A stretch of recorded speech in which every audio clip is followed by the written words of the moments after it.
주님과의 아침 산책. 자유시간이 많을수록 행복할까요? 미국 펜실베니아 대학원에서 연구한 결과에 따르면 자유시간이 하루 1시간 미만일 때는 삶의 질이 떨어진다고 합니다. 반면에 자유시간이 2시간까지 보장될 때는 행복감이 급격하게 증가했다가 이후부터는 이제 서서히 완만하게 증가한다고 하는데요. 재미있는 것은 그러다가 5시간이 넘는 자유시간이 보장이 되면은 그때부터는 행복감이 감소세로 들어선다고 합니다. 의외이죠? 그리고 또한 이런 결과도 있습니다. 똑같은 자유시간이라고 할지라도 생산적이고 건강한 활동을 한 사람들이 게임이나 동영상 시청 같은 비생산적인 활동을 한 사람보다 더 큰 행복감을 누렸다고 하네요. 우리에게 시간이 많이 주어질수록 또 목적 의식을 갖고 시간을 할애할 때 삶의 만족도가 높다는 연구 결과로 볼 수 있겠는데요. 자, 어떠신가요? 여러분은 어떤 목적을 갖고 시간을 보내시나요? 안녕하세요. 주님과의 아침 산책 진행을 맡은 김판선입니다. 시간은 하나님께서 우리에게 주신 선물입니다. 창조의 그 순간부터 하나님은 시간을 중요시하셨습니다. 하루와 일주일의 질서 그리고 안식일이라는 멈춤의 순간까지요. 주님은 우리의 행복한 시간을 디자인을 해주셨죠. 우리는 이토록 사랑받는 하나님의 자녀로서 또 청지기로서 이 시간을 얼마나 가치 있게 또 얼마나 소중하게 활용하시나요? 에베소서의 말씀이 생각나는 안식일입니다. 시간을 아끼십시오. 자, 오늘도 함께 진행하실 분들을 소개하겠습니다. 자, 오남 성도님들을 위해 시간을 아끼지 않는 두 분을 모셨습니다. 환영합니다. 안녕하세요. 또 이렇게 시간 내주셔서 와주시니 감사합니다. 네. 자, 오늘은 좀 특별한 질문으로 시작할게요. 자, 특별히 오늘 아주 심오한 과학 질문으로 시작하겠습니다. 자, 하루 24시간은 무엇을 기준으로 되는 걸까요? 해가 뜨고 지는 것 아닐까요? 해가 뜨고 지는 것이요? 네. 의외인데요? 어휴. 네, 여기 대본에는 뭐 제가 모르는 것처럼 나와 있는데 제가 모르지 않기 때문에 네. 할 수가 없었습니다. 네, 그렇군요. 네. 맞습니다. 자, 지구 자전이었죠? 자전이요. 네네. 네. 자, 그렇다면 한 달과 1년은 각각 어떤 기준일까요? 이거는 네, 황인하 집사님께서 대답을 해주시는 걸로 알고 있습니다. 이것까지는 차마 모르시겠. 저도 약한데요. 네. 여기 답이 나와 있네요. 달의 네. 공전이나 지구의 공전. 네. 과 두 분 다 문과신가요? 이과인데 네네. 저 좀 약합니다. 네, 이게 이과의 탈에서 문과. 네, 알겠습니다. 자, 그렇다면 마지막 질문을 드리겠습니다. 각각 이렇게 행성을 통해서 우리 기준을 삼았는데 시간에 대해서. 네. 자, 그렇다면 일주일에 7일이라는 거는 어떤 기준일까요? 창세기 창조하고 관련돼 있지 않나요? 네, 네, 안식일이 기준이 되지 않을까 싶습니다. 안식일. 네, 그죠. 두 분 다 이제 성경을 기준으로. 네네. 네, 맞습니다. 자, 세상에서는 사실 뭐 고대 바빌로니아가 뭐 그 기원이다라는 주장도 많이 하는데, 자, 그 우리나라의 한국표준과학연구원이라는 그 국가에서 만든 그 측정의 표준을 정하는 그 대표 네. 기관이 있어요. 거기서 작성한 요일 제도의 기원과 달력의 변천이라는 자료에 따르면요, 한 주일을 7일로 나눈 문헌상 유래는 성서가 최초라고 합니다. 예, 이거 국회도서관 그 사이트에서 보실 수 있으니까 들어가서 한번 찾아보셔도 되겠고요. 이런 자료를 보면 네. 그 우리가 갖는 믿음을 뒷받침해주는 자료가 아닌가 하는 생각이 또 들어요. 네, 그렇죠. 사실 진짜 7일에 대한 기원에서 항상 성경 이야기는 빠지지는 않습니다. 네. 네. 자, 그리고 어쩌면은 이렇게 보듯이 어쩌면 창세기는 네. 이 시간의 창조자 그리고 시간의 주인이 하나님이라는 사실을 이렇게 선포하고 있는 것처럼 보여요. 네.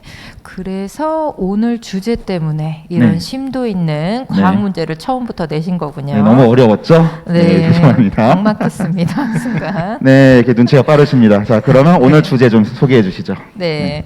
오늘은 문화 산책 시간이고요. 시간을 주제로 이야기를 나눠볼 건데요. 앞서서 이능님은 시간은 무엇이라고 생각하세요? 하루를 24로 나눴을 때 네네. 그 24분의 1을 세는 네. 단위가 시간이라고 생각을 합니다. 아, 그 단위가요? 네. 네. 아, 좀 생각을 많이 하신 것 같습니다. 네, 열심히 검색을 하고 왔죠. 아, 네. 자, 여러분들은 시간을 어떻게 생각하시나요? 시간이란 무엇일까요? 시간은 흐르고 있는 걸까요? 과거와 현재와 미래는 또 무엇일까요? 자, 우리가 흔히 이 시간이라는 걸 측정하는 도구를 이제 시계라고 합니다. 그래서 이 시계는 저도 몰랐었는데 공부를 해보니까 시계는 그냥 단지 딱 기계적으로 움직이는 게 아니라 어떤 그 진동 주파수를 이용해서 측정을 하는 장치라고 해요. 그래서 네. 가장 정확한 시계는 이렇게 원자의 진동 주파수를 이용한 시계라고 합니다. 예. 기계처럼 정해진 대로 움직이는 게 아니라 네네. 원자의 진동을 이용한다는 점이 조금 신기한 것 네, 같습니다. 그래서 지금 사진에서 보듯이 네. 우리가 흔히 시계를 보면 그 시계 아래쪽에 쿼츠라고 써 있잖아요. 네. 그 서경, 그 수정어의 진동을 이용해서 시간을 잰다고 하네요. 평범해 보이는데 굉장히 과학적인 네. 기계였어요. 네네. 두 번째 질문 드려볼게요. 시간은 누구에게나 어느 곳에나 똑같다고 생각하시는지 네. 여쭤보고 네. 싶네요. 보통 이야기할 때 누구에게나 공평하게 주어지는 것 중에 하나가 시간이라고 하지 않나요? 네, 여기 하면 영상을 보시다시피 분명 흔히 사람들은 시간은 누구에게나 공평하게 시간은 누구에게나 공평하다고 얘기를 하죠. 하지만 그와 나의 시간은 그렇지만 그 농도가 그 공평한 시간을 우리가 어떻게 쓰느냐에 따라서 다르다고 뭐 주장들 많이 합니다. 네, 네. 맞아요. 네네. 우리는 흔히 잠시만요. 제가 네. 대본을 잘못 본 것 같네요. 네. 네. 정신 차리세요. 죄송합니다. 네. 네. 시간은 이제 누구에게나 언제 어디서나 누구에게나 공평하다고들 많이들 하잖아요. 그렇죠? 네. 네. 하지만 우리가 어디에 있냐 그리고 어떻게 움직이냐에 따라서 또 시간이 다르게 적용된다고 합니다. 참 신기하죠? 네. 그래서 여기 그런 사진에 것 같습니다. 보시다시피 시간은 높은 곳에서와 낮은 곳에서 다르게 흐른다고 해요. 네. 저도 몰랐어요. 그래서 땅보다는 높은 산에서의 시간이 더 빠르게 흐른다고 합니다. 네. 그러면 시간이 절대적이지 않다는 말씀이신 건가요? 그렇죠, 그렇죠. 내가 어디에 있느냐에 따라서 또 어디에 있느냐에 따라서 시간이 다르게 흘러간다는 거죠. 네. 네, 그래서 이제 이 산 이야기는 조금 이따 다시 하고요. 자, 먼저 속도에 따라서 시간이 달라질 수도 있다고 하니까 그 이야기를 좀 잠깐 좀 해보겠습니다. 네. 자, 이 변하지 EBS에서 않는 나온 빛을 기준으로 삼은 이야기인데요. 광자시계입니다. 자, 빛이 한번 1초마다 가면 1초, 움직이는 거예요. 오면 자, 이걸 다시 통해서 1초입니다. 시간을 이제 재는 건데 7번 움직이면 7초가 흐르는 거죠. 자, 그렇게 해서 이 비행기 안에서 우주선 안에서 이렇게 시간이 움직이는 거를 측정하면서 밖에서 어떻게 보이는지 봤어요. 빛이 이렇게 안에서는 딱딱딱 움직이지만 밖에서 보면 화면에 보시다시피 대각선으로 움직입니다. 자, 이게 바로 아인슈타인의 상대성 이론인데, 자, 이거는 집어 넣을게요. 자, 너무 어렵고요. 자, 한마디로 속도가 빠를수록 시간은 느리게 흘러간다라는 주장입니다. 그래서 지금 이 화면에 보시다시피 밖에서 우주선 밖에서 볼 때는 10초가 흘렀지만 우주선 안에서는 7초밖에 안 흘렀어요. 이게 속도가 빠를수록 시간이 느리게 흘러간다는 거죠. 예, 그냥 구체적인 설명은 안 할게요. 우리가 지금 과학 시간이 아니니까요. 네, 이제 한마디로 쉽게 설명하면은 자, 이 영상 한번 빠르게 보실게요. 가는 우주선 안에서는 시간이 천천히 흐릅니다. 네, 천천히 흐른다고. 그리고 우주인은 지구에 있는 동생은 늙었는데 언니는 아직 젊습니다. 네, 쌍둥이가 있어요. 쌍둥이가 있는데 우주에 들어간 이 쌍둥이 한 명은 아직 젊은데 지구에 있는 쌍둥이는 늙어버린 거예요. 자, 그러니까 한마디로 좀 적용을 해볼게요. 우리 이능님의 아버님이신 강 목사님께서 엄청 빠른 빛의 속도와 비슷한 우주선을 타고 우주로 나가간다면 나중에 이능님이 아버지 목사님보다 늙어 있을 수 있다는 겁니다. 네, 그 아버지가 오래 사시려면 제가 얼른 돈을 많이 벌어가지고 네. 저 멀리 우주로 좀 보내드려야겠어요. 네. 돌아오는 티켓은 없고 가시는 티켓만 네, 손에 쥐어드려서 네, 네, 거기까지만 하시고요. 네, 뭐 오래 사실 수는 있겠네요. 익숙하지 않은 얘기로 지금 머리가 어지러질한데요. 네. 중력도 영향이 있다고 들었는데요. 네, 맞습니다. 질량이 높을수록 네. 중력이 커지기 때문에 네. 중력이 높을수록 또 시간이 느리게 흘러간다고 하는데요. 자, 이 이유 때문에 처음에 말씀드린 대로 산에서는 중력이 좀 약하게 적용이 돼서 좀 시간이 빨리 흘러가고 땅에 가까울수록 시간이 좀 느리게 흘러간다고 해요. 근데 신기하네요. 물론 이 지구에서는 사실 그렇게 큰 차이는 없어요. 0점 몇몇몇만 뭐 이렇게 하지만은 이제 뭐 우주에 간다면 좀 달라지겠죠. 자, 그래서 이 중력하면 블랙홀 이야기를 빠뜨릴 수가 없습니다. 자, 네. 이게 지금 실제로 블랙홀을 최초로 관측한 그 이미지라고 해요. 네. 좀 신기하죠. 네, 자, 도너츠 같이 생겼네요. 네, 그 옆에 이제 빛이 좀 있는데 이거 뭐 네, 이 설명은 좀 안 하겠습니다. 자, 네. 혹시 블랙홀 소재의 영화나 뭐 책 같은 거 보신 적 있으신가요? 여기저기서 많이 등장하는 것 같았는데 네. 저는 개인적으로 인터스텔라에서 나온 블랙홀이 제일 인상이 깊었던 것 같아요. 네, 맞습니다. 과학적으로 제일 잘 만든 영화라고, 제일 잘 묘사한 영화라고 평을 받는 영화가 인터스텔라인데요. 네. 인터스텔라에서도 이런 표현을 하죠. 행성의 중력 때문에 시간이 지구보다 훨씬 느려져요. 하면서 또 아인슈타인의 상대성 이론을 또 언급하는데요. 네, 네. 거기까지는 안 가고요. 블랙홀에서의 시간은 외부에서 봤을 때 또 멈춰져 있는 것처럼 보인다고 또 하는 얘기가 있더라고요. 네, 이 시간이 블랙홀에 갈수록 가까워 갈수록 멈춘다고 주장을 또 많이 해요. 그래서 블랙홀은 높은 질량으로 엄청난 중력을 가지고 있기 때문에 실제로 볼 수는 없었지만은 블랙홀 안에서 밖을 보면 오히려 또 미래를 보는 듯이 시간이 흘러간다고 해요. 밖에서 안을 보면 멈춰 있는 듯이 보이고 안에서 밖을 보면 미래가 보이는 듯이 보인다는 거죠. 신기하네요. 그러면 네. 블랙홀 안에서 시계를 보면 정말 시계가 느리게 흐른다는 말씀이신가요? 맞아요. 예리하십니다. 실제로 우주에서는 아까 그 시계는 기계적인 게 아니라 원자의 진동으로 측정한다고 했잖아요. 네. 그래서 우주에 가면은 진짜 시계도 느리게 흘러간다고 합니다. 진동수가 느려지니까. 그래서 시계가 천천히 흘러가고 같은 원리로 우리의 노화도 안에서 이제 세포가 천천히 움직이니까 노화도 더뎌지는 거죠. 자, 그 블랙홀 이야기가 나온 김에 이게 화인 여사가 쓴 초기 문집의 내용이 이 블랙홀 이야기랑 좀 연관될 수 있을 것 같아가지고 한번 좀 보고자 하는데요. 네. 자, 한번 읽어주시죠. 네, 그때 우리는 오리온 성자의 열린 공간을 볼 수 있었고 그곳으로부터 하나님의 음성이 흘러나왔다. 바로 그 열린 공간을 통하여 거룩한 도성이 내려올 것이다. 네.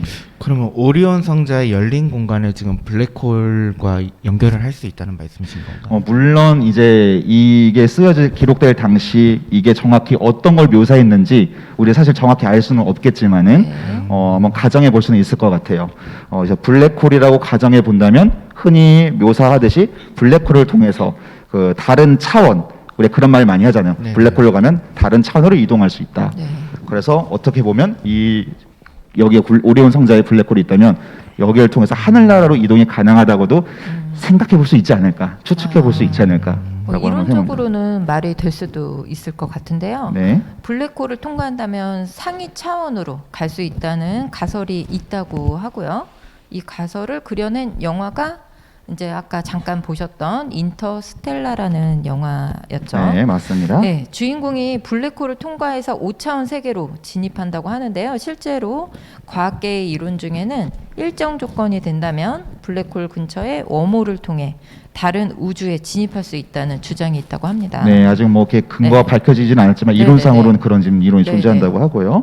네. 네, 그러면 오리온 자리에 블랙홀이 있을 가능성이 있다고 제가 생각을 해볼 수가 있을 것 같습니다. 네. 그래서 제가 직접 나사에서 정보를 가지고 와봤습니다. 나사에 끈이 좀 있으시군요. 네, 그럼요. 네, 한번 제가 가져온 정보를 읽어드리겠습니다. 네. 세밀한 우주 초상화의 중심부 근처 오리온의 심장에는 트라페지움으로 알려진 4개의 뜨겁고 무거운 별들이 있다. 이 오리온 성운 성단은 더 어린 시절에는 훨씬 더 작았을 것이며 역학적 연구를 통해 도망가는 별자리 속에서 초기 태양보다 약 100배 더 무거운 블랙홀을 만들었을 것으로 추정한다. 이 성단 중심의 블랙홀의 존재는 트라페지움 별들에 관측되는 빠른 속도를 설명해 줄 수 있을 것이다. 오리온 성운의 거리는 약 1500광년으로 지구에서 가장 가까운 블랙홀으로 알려져 있다. 네, 1500광년밖에 안 되네요. 네. 아까부터 계속 과학 얘기를 하고 있고 또 저희가 많이 이렇게 현실감이 없는 얘기들이 또 있는데 여기서 또 얘기한 1500광년 이게 이제 또 더더욱 또 현실감이 없거든요. 네. 상상도 안 되는 측정범위지만 왠지 초기 문집에서 나와서 그런지 오리온 성운이라는 게 지구에서 가장 가깝다는 이야기가 왠지 좀 반갑게 들리는 네. 것 같기도 해요. 네네. 이렇게 사진에 보시는 저 이미지가 이제 오리온의 방금 얘기한 트라페지움 이미지고요. 되게 예쁘네요. 네. 네. 네, 과학이 참 흥미로운 것 같습니다. 네네네. 네, 100% 이해하기는 힘들지만요. 네. 네. 다음 주제로 넘어가시죠. 그럼 성경에는 시간에 대해서 어떻게 묘사하고 있는지 또 이야기 나눠볼게요. 네, 아까 그 묘사했던 그 영화 인터스텔라에서는 이제 그 블랙홀에 다가갔을 때 지구의 시간으로 51년이 흘렸다고 네. 묘사가 되고 있어요. 자, 이런 묘사처럼 성경에서도 베드로서 3장 8절에는 주님께는 하루가 1000년 같고 1000년이 하루 같습니다라는 말씀이 있죠. 어쩌면은 뭐 이런 데 논리라면은 지금 하늘에서는 지구 창조 후에 6일밖에 안 흘러갔을 수도 있고, 아, 네, 네. 그렇게 볼 수도 있겠죠. 어떻게 보면은, 네. 네. 왠지 소름 끼치네요. 내일 당장 하나님이 오실 것 같은. 네네. 그를 믿는 사람은 누구든지 멸망하지 않고 영원한 생명을 얻게 하여 주셨다라는 요한복음 3장 16절 성경에서 영원한 삶이라는 것도 비슷하지 않을까요? 네. 아까 블랙홀에서는 시간이 멈춰 있는 정도라 했으니 하나님의 나라에서도 원자 진동수가 극도로 느려짐이 영원한 시간과 관계가 있지 않을까 추측해 봅니다. 물론 하나님의 다른 섭리가 작용되고 있을 수도 있겠지만요. 네, 그렇죠. 네. 사실 뭐 과학이라는 건 하나님이 만들어준 세상을 발견하는 것뿐이니까요. 네, 자 부모와 교사와 학생에게 보내는 권면이라는 책에는 이런 말씀이 있습니다. 자, 올바로 이야기만 한다면 과학과 성경은 일치하며 서로 빛을 비춰주고 있다라고요. 자, 과학에서 주장하는 내용이 성경과 어떻게 연결되는지 종종 한번 생각해보는 것도 좋을 것 같습니다. 그렇다면은 우리는 자 이제 또 다른 주제로 한번 넘어가 보도록 할게요. 네. 자, 시간에 대해서 우리는 어떤 자세를 가져야 할까요? 네, 우리가 하나님과 함께 영원한 시간을 함께 할 수 있다는 소망을 지니고 살고 있기 때문에 우리가 이 땅에서도 작은 천국을 맛보며 살 수 있는 것일 텐데요. 그럼 우리는 주님께서 주신 귀한 시간을 어떻게 사용을 해야 할까요? 네. 전도서에서는 사람의 시간에 대해서 이렇게 묘사하고 있습니다. 하나님은 모든 것을 때를 따라 아름답게 만드시고 사람에게 영원을 사모하는 마음을 주셨다. 그러나 사람은 하나님이 하시는 일을 처음부터 끝까지 이해할 수가 없다. 이해할 수 없다고요. 네. 그래서 나는 사람이 사는 동안 기뻐하고 선을 행하는 것보다 더 나은 것이 아무것도 없으며 사람이 먹고 마시며 자기가 수고하는 모든 일에 만족을 느끼는 이것이 하나님의 선물임을 알게 되었다. 네, 하나님의 선물임을 알게 되었으니까 네네. 저희가 또 살아가는 동안 또 기뻐하면서 살아야 하는 이유가 하나 더 생긴 것 같습니다. 네, 그리고 에베소서에서는 또 이렇게 말씀하고 있습니다. 자, 시간을 아끼십시오. 이 시대는 악합니다라고요. 자, 그리고 이제 재미있는 부분은요. 이제 성경에서 시간이라는 단어의 헬라어는 기회라고도 또 번역이 된다고 해요. 그래서 다른 성경 번역본에서는 기회를 잘 살리라라고도 표현이 되어 있다고 합니다. 네. 시간이 곧 기회라는 말씀이신 것 네, 같은데요. 그렇죠. 기회로 볼 수 있는 거죠. 네. 시간 자체를. 매 순간 돌아가는 이 기회를 잡으려면 목표를 잘 세우고 계획을 잘 짜서 실천하는 것이 중요할 것 같습니다. 네, 네네. 그렇죠. 혹시 나는 누구인가? 왜 태어났는가? 라는 질문 한 번씩 해보신 적 있으실까요? 네, 저는 좀 중병에 걸렸을 때 좀 생각을 많이 해봤는데요. 그 시기쯤 많이 네. 하죠. 중학교 저도. 2학년 때 중2병에 걸려서 참 많은 고민을 했던 것 같습니다. 네, 제가 증인입니다. 실제로 그랬어요. 두 분의 나이 차가 느껴지는. 네. 네. 마찬가지로 하나님이 나한테 삶을 주신 이유는 무엇일까라는 질문을 스스로에게 던져보는 것도 좋을 것 같습니다. 네, 그래서 그리스도인으로서 시간을 관리하려면 일단 목표를 정해야 되죠. 그래서 우리가 삶의 목표를 정할 때는 방금의 질문과 함께 하나님이 내게 삶을 주신 이유가 무엇일까라는 네. 질문과 함께 나 자신이 최고로 여기는 가치가 무엇인지도 함께 생각하면 좋아요. 네. 그래서 세계적인 석학이자 미국에서 가장 영향력이 있는 25인 중 한 명인 스티븐 코비라는 박사가 있는데요. 네. 그 사람은 개인 사명 진술서를 써보는 것을 추천합니다. 네, 코 박사님은 이렇게 전합니다. 우리는 주도적인 사람으로서 인생을 통하여 어떤 존재가 되고 싶고 무엇을 하고 싶은지 표현할 수 있다. 즉 개인 헌법인 자기 사명서를 작성할 수 있다. 네, 이제 거기까지 읽어주시고요. 자, 이렇게 국가가 이제 헌법을 만들어서 그걸 토대로 각종 법을 만들듯이 우리도 네. 사명서를 만들고 이제 그걸 토대로 작은 습관을 이제 만들어 보면 좋다는 내용이고요. 제가 예시로 이런 거 한번 좀 보여드릴게요. 이거 제가 2012년에 썼던 사명서인데요. 자, 뭐 짧게 소개를 드리자면 네. 자, 나는 창조주 하나님에 대한 신앙의 인생 최고의 행복의 기림을 굳게 믿고 이 행복을 전하며 살아갈 것이다. 나는 사랑하는 사람과의 사랑이 자라고 열매 맺을 수 있도록 소중히 갖고 나갈 것이며 뭐 이런 식으로 진행하고 있고 네. 다시 한번 보니까 제가 반성하게 됩니다. 자, 그리고 이제 또 이거 부분도 추천드립니다. 이제 내가 나 자신에서 이렇게 사명을 쓰는 것도 있지만 내가 각 위치에서 네. 가정에서 나는 이렇게 할 것이다. 직장에서 나는 이렇게 할 것이다. 네. 그다음에 이 세상에서 이 사회에서 나는 이런 사람이 될 것이다. 라는 식으로 이렇게 써보는 것도 추천드립니다. 네. 네. 굉장히 든든하게 느껴질 것 같아요. 옆에 사람이 이 네네. 글을 또 보게 된다면. 네, 그렇죠. 이렇게 나의 사명을 쓰고 살아가는 것이 또 네. 뭐 좋은 것 같습니다. 한번 정리가 되고 네. 내 삶의 목적이. 자, 그래서 이렇게 지금까지는요 이렇게 목표 설정에 대해서 말씀을 드렸고요. 이제 그렇다면 이제 본격적으로 시간 관리에 대한 이야기를 해보겠습니다. 자, 시간 관리도 세대가 있다고 하죠. 네. 통신망이 2G, 3G를 거쳐서 5G까지 온 것처럼 시간 관리 방법도 발전하면서 4세대까지 나왔는데요. 네. 간단히 소개드리자면 1세대는 메모지 기록이나 네, 단순 그냥 단순히 기록. 네, 그렇게 했다면 2세대는 달력과 약속 기록부, 이제 네. 스케줄표라고 하죠. 이제 네네. 그런 거를 작성하기 시작한 세대라고 하고요. 3세대 이전 세대 플러스. 네, 네. 이후 세대죠. 네네. 우선순위 개념을 추가하고 목표 설정을 하기 시작했죠. 네, 이 3세대라는 거는 이제 그거의 우선순위라는 건 내가 가장 중요한 게 뭔가. 그래서 A1, 뭐 네. A2 이렇게 표시하고 뭐 B2, B1 뭐 이런 식으로 표시하고요. 네, 네. 네, 방금 말씀드린 것처럼 목표를 정해서 가는 거고요. 자, 이제 4세대에 와서는 이제 3세대의 부작용을 발견해서요. 3세대에서는 막 그 효율성만 중요하게 생각하니까 네. 인간관계들이 막 무너지는 거예요. 일만 하고 뭐 이런 것만 하니까. 그래서 4세대에서는 이제 시간 관리보다는 자신을 관리하자. 그리고 인간관계를 중요시하자. 이런 식의 이제 목표가 생기게 됐고요. 혹시 지금 오늘 들어오시면서 받으셨던 이 종이가 있으실 겁니다. 이 위클리 컴퍼스라고요. 이제 이게 여기에서 이제 사용되는 건데 네. 많이 들으셨을 겁니다. 프랭클린 플래너라고 해가지고 이제 시간 관리 도구로 쓰이는 건데 이제 이것이 이제 그런 역할을 도와주는 거고요. 자, 맨 위에 보시면은 심신단련해서 나는 신체적으로 이번 주에 이걸 할 것이다. 뭐 운동을 할 것이다. 사회 감정적으로 나는 뭐 친구들을 만날 것이다. 정신적으로 나는 뭐 독서를 할 것이다. 영적으로 뭐 아침 기도, 뭐 큐티를 할 것이다. 이렇게 나의 목표를 정할 수가 있고요. 그다음에 네. 밑에 부분들은 역할이에요. 그래서 나는 아버지로서, 아들로서 이런 걸 할 것이다. 네, 또는 뭐 나는 집사로서, 뭐 장로로서 이런 걸 할 것이다. 네. 할 수 있고 또 회사에서 나는 뭐 직원으로서 또는 뭐 대표로서 이런 목표를 세워서 이런 걸 할 것이다. 이런 거를 이렇게 정해서 할 수 있는 거죠.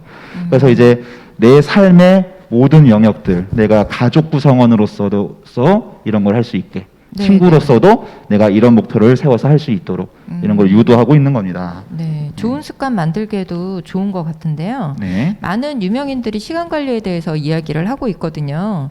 근데 스티븐 코비의 시간 관리 매트릭스를 접하신다면 시간을 활용하시면서 또 우선순위를 정하시는데 많은 도움을 받으실 거라고 생각이 들어요. 네. 그래서 이 부분을 좀 간단히 설명을 드릴게요. 그래서 네. 세상에 이제 우리가 맞닥뜨리는 일들을 네 가지로 구분을 한 거예요. 급하고 중요한 일, 급하지만 중요하지 않은 일, 그다음에 급하지 않은데 중요하고 급하지 않은데 중요하지도 않고. 네. 예. 그 중에서 우리는 이제 급하지 않지만 중요한 거에 몰두를 하라 이런 겁니다. 네. 그래서 이제 이 얘기는 주로 뭐 여러 가지가 있을 수 있죠.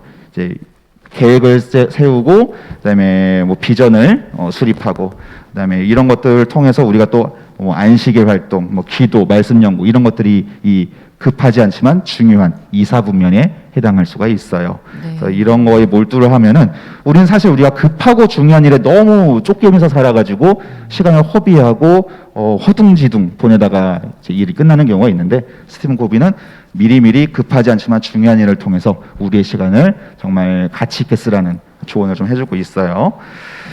자, 마지막으로 우리 시간의 주인에 대한 이야기를 좀 나누어 보겠습니다. 제가 처음에 드렸던 질문 혹시 기억나시나요? 예, 숫자와 과학이 약간 조금 혹독한 질문이었죠. 네. 7일의 근원이 마지막 질문이었던 것 같은데요. 네, 맞습니다. 자, 하나님께서 시간의 창조자이심이 선포되어 있으니까요. 우리는 그 전도자의 말씀처럼 하나님의 선문인 시간과 그 가운데 걷고 있는 나 자신을 청지기로서 잘 관리해야겠죠. 시간은 하나님이 곧 하나님께서 주신 기회이기도 하니까요. 네, 맞습니다. 그리고 우리 교회 이름에도 시간이 들어가 있는데요. 안식일이라는 말이죠. 네. 안식일이야말로 시간 관리, 자기 관리의 기본인 듯합니다. 네, 맞습니다. 일과 휴식의 균형 또한 정말 중요합니다. 어쩌면 아까 소개한 4세대 시간 관리의 정신과 비슷한 것 같아요. 네, 맞습니다. 이 안식일을 통해서 우리가 마음과 몸의 휴식을 취하고 회복하는 것, 그다음에 인간관계, 하나님과의 관계를 정말 굳게 다지고 회복하는 것, 이것이 정말로 참된 시간관리, 자기관리의 기본인 것 같아요. 네. 어쩌면 안식일은요, 현대인에게 주어진 정말 현대인일수록 더욱 필요한 아주 먼 과거에 우리에게 주어진 시간관리 장치인 듯 싶습니다. 네. 자, 목표 설정, 그다음에 시간관리, 그다음에 시간의 주인 생각하기로서 우리가 하나님께서 주신 이 시간이라는 기회를 잘 살려보면 좋겠습니다. 자, 그리고 아까 받으셨던 이 위클리 컴퍼스는 한번 개인적으로 집에서 한번 해보시는 거 추천드리고요. 네. 자, 잠시 노래 듣고 오겠습니다. 루빈이 부릅니다. 하나님의 시간. 주의 시간에 이루소서. 한 번도 걸어보지 못한 내일이 두렵지만 하나님의 시간 안에 내 걸음을 둡니다. 주님의 때에 이루소서.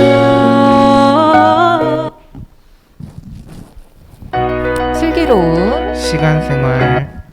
자, 오늘 시간의 내용에 대해서 퀴즈를 준비했는데요. 네, 정답을 아시는 분은 손을 번쩍 들어서 답을 맞춰주세요. 네, 1번 문제 드리겠습니다. 한국표준과학연구원에서 발표한 한 주일을 7로 나눈 기록이 최초로 나오는 문헌은 1번 팔만대장경, 2번 주님과의 아침 산책 감사노트, 3번 성경입니다. 정답을 아시는 분은 손을 들고 정답을 맞춰주시면 되겠습니다. 네. 축하드립니다. 네, 정답입니다. 정답입니다. 자, 다음 질문입니다. 자, 성경 에베소서에 나오는 세월 또는 시간이라는 이 헬라어 단어의 또 다른 의미는 무엇일까요? 1번 광어회, 2번 기회, 3번 참치회. 자, 너무 무엇일까요? 회에 집중하시는 네, 장로님. 네. 정답입니다. 기회였죠. 정답입니다. 축하드립니다. 네. 참고로 이 헬라어는 카이로스라는 헬라어입니다. 자, 3번. 네, 3번 문제 드리겠습니다. 몸과 마음의 참된 휴식과 회복, 관계 회복 등 4세대 시간관리 정신과 비슷하며 시간의 창조자를 알 수 있도록 디자인된 현대인에게 필요한 시간관리 장치는 1번 안식일, 2번 애플워치, 3번 뽀로로 시계.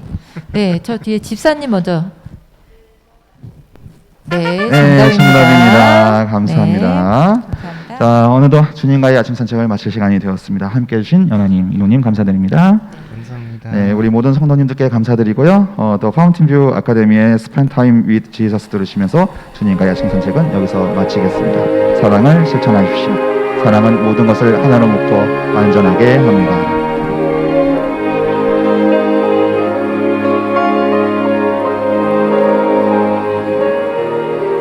There's a day that our